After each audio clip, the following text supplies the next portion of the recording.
d'une église dans une ville, je pense qu'il est très important de s'intéresser à l'histoire de la ville. Parce que l'histoire, elle est importante dans notre société. L'histoire du passé fait le présent. Deuxième chose, voir finalement qui aujourd'hui est au gouvernement de la ville. Alors, ce Raoul Warroquet, pour revenir un bref instant à lui, qu'est-ce qu'il a fait? Il avait des charbonnages, il fallait les moderniser. En les modernisant, il fallait trouver du personnel qualifié. Donc, il a créé toutes les écoles de la ville. Et dans cette ville de Morlanway, toutes les écoles sont présentes, tous les niveaux d'école, hormis l'université. Mais il voulait donc former au départ ces ouvriers qui allaient lui rapporter des gains. D'accord ? C'était quand même un but lucratif, hein. C'est pas de la bienfaisance seulement. Ensuite, eh bien évidemment, comme il était franc-maçon, il a établi une loge franc-maçonnique dans la ville de Morlanway, et qui est une loge franc-maçonnique anti-religieuse, parce qu'il y a des loges franc-maçonniques qui sont religieuses. D'accord ? Lui, c'est une anti-religieuse. Dans la ville aujourd'hui, vous voyez ce drapeau avec ces petits bonhommes-là. Bon, ben, c'est la laïcité, hein, c'est la maison de la laïcité. Je trouve que dans ce pays de la Belgique d'où je suis originaire, il y a moins d'hypocrisie quelque part qu'en France. La laïcité, c'est défini quand même comme une religion en Belgique, d'accord ? Tandis qu'en France, c'est comme une pensée générale, je veux dire comme ça, ouverte à toutes les religions, rien de plus faux. D'accord ? Les laïcs sont anti-chrétiens dans la ville de Morlanway et ils le proclament. J'habite donc dans cette ville, qui n'est pourtant pas extraordinairement importante, 22 000 habitants. C'est pas le mal, me direz-vous, mais il y a des villes qui dépassent de loin cette démographie. Le receveur communal est un ami. Il s'appelle Henri Cornet. Il est ami parce que je suis moi-même administrateur du foyer culturel de la ville. Non seulement je suis pasteur, mais je me suis impliqué dans la politique culturelle de la ville, de façon à aussi avoir cette grande liberté de prêcher l'Évangile, au même titre que les autres associations culturelles. C'est ainsi que, par exemple, j'ai fait un traité évangélique moi-même, avec l'Église, je dirais, avec mes frères et sœurs. On a composé un traité évangélique. On l'a remis au conseil communal pour qu'il puisse l'avaliser. Vous voyez, c'est fort quand même. En France, difficile de faire ça. Mais nous, en Belgique, on est arrivé à le faire. Et une fois que le traité a été avalisé, on a demandé à la mairie de l'imprimer à ses frais. Et comme ils l'avaient avalisé, ils ont imprimé les traités, et c'est le personnel communal et la poste qui, aux frais de la mairie, ont distribué en toute boîte ce traité évangélique. C'était une belle opération, me direz-vous. Étant dans le foyer culturel, je maîtrisais aussi un petit peu ce qui se passait comme activité culturelle dans la ville, et j'essayais bien évidemment d'évincer tout ce qui était à caractère occulte. J'ai pas pu tout empêcher. Mais en même temps, ça me permettait de côtoyer les autorités, et c'est ainsi que nous avons travaillé, vous le verrez un peu plus tard, à l'établissement d'un musée du protestantisme belge dans la ville, en fait pas vraiment dans la ville, dans l'entité de Morlanway, et qu'on a pu obtenir une ancienne mairie que l'on a transformée en musée, où on y annonçait clairement l'évangile. D'accord ?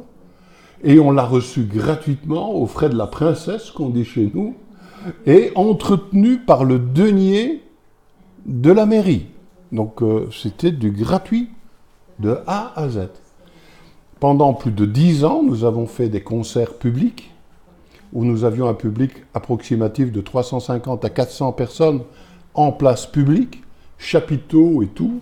On l'a fait pendant 10 ans, en ne payant pas un centime d'électricité et en ayant accès à tous les moyens possibles offerts par la municipalité c'est-à-dire les chaises, les stands, la sono, etc., sans qu'on ait à investir 1 centime en tant qu'Église.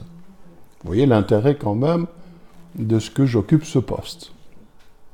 Mais en occupant ce poste, l'échevin de la culture, qui était un homme, je vais dire, intègre dans le travail, autant que M. Cornet, qui était donc le comptable communal, pour remplacer le mot de receveur communal. Des gens intègres, intelligents, mais alors je peux vous assurer, vraiment intelligents, un rapport humain sage, d'accord ? Pas d'agressivité. Moi, je n'ai pas rencontré avec eux de l'agressivité. Jamais. D'accord ? Et dans tous les cas de figure, on essaye quand même de trouver la meilleure solution pour le peuple.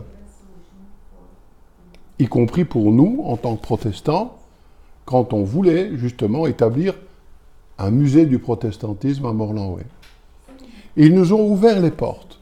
Ce que j'ignorais à l'époque, je savais que M. Cornet était un haut responsable de la maison de la laïcité de Morlanway. Ce que j'ignorais, c'est l'avocat qui était un ami.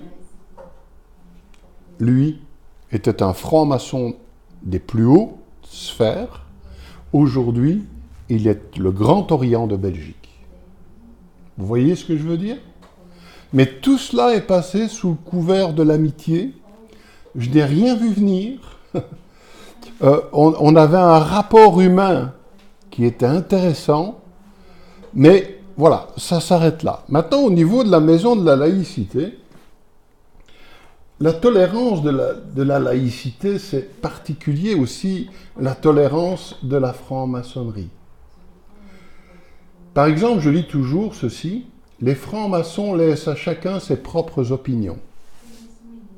C'est-à-dire d'être des hommes de bien et loyaux, ou des hommes d'honneur et de probité, quelles que soient les dénominations ou croyances religieuses qui aident à les distinguer.